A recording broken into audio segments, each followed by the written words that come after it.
Почитувани господа, моето име е Димитар Атанасовски и повторно се наоѓаме во Машки свет. Она што денеска го правиме е нова тема, нови интересни содржини. Затоа, доколку сте за прв пат на нашиот канал, тиснете subscribe или пак доколку ви се допаѓа видеото, гледате дури научив, не е subscribe, туку е subscribe. А и доколку ви се допаѓа ова видео, кликнете лайк на истото, во коментар напишете која од следната содржина која што сакате да ја офатиме и да ја коментираме и да ја зборуваме, а нормално споделете не на социјалните мрежи доколку ви се допаѓаме во ова што го правиме. Денешната тема е многу интересна и верувам дека ќе го задржи вашето внимание бидејќи зборуваме за бои.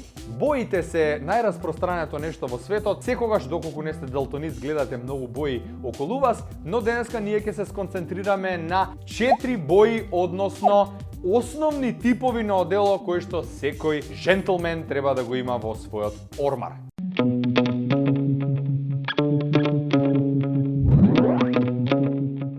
Боите кои што денеска би ги дискутирале се навистина интересни и доколку сакате мене да ме послушате, како и стручниот тим кој што работи на целиот овој проект, дефинитивно треба да се задржите на одело број 1, тоа е тегет одело. Класичен ревер, две копчиња на вашето сако е нешто што дефинитивно треба да го посетувате доколку сакате да имате само едно одело во вашиот плакар. Она што исто така поважно доколку сте гостин на свадба, доколку сте гостин на некоја важна прослава, интервју за работа или едноставно сакате да ставите впечаток на вашата презентација, тегет оделото секогаш ќе ви излезе во пресред, бидејќи тоа никогаш не излегува од мода. Второто одело, односно втората боја на одела кој што дефинитивно треба да размислите доколку сакате да имате краток избор на одела во вашиот плакар, е темно сивото. За разлика од тегето, тоа малку дава една живина во вашиот живот, а од друга страна пак ќе оставите одличен впечаток бидејќи ќе бидете сериозен и за каква и пригода да го одберете ово одело нема да погрешите. За разлика од темно сивото, светло сивото одело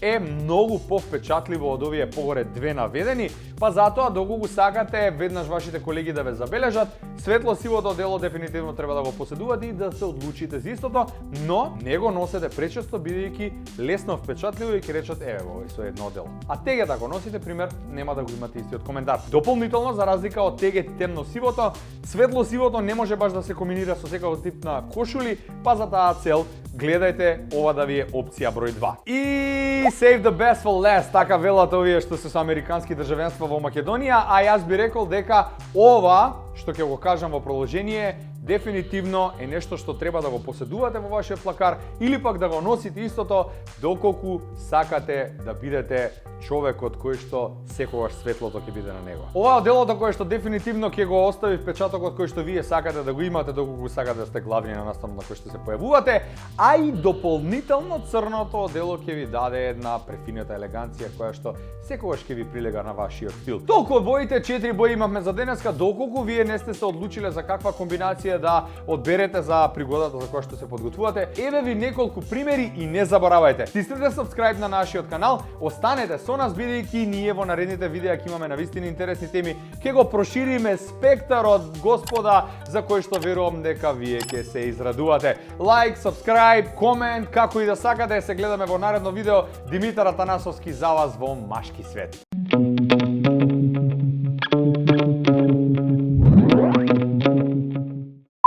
Снима!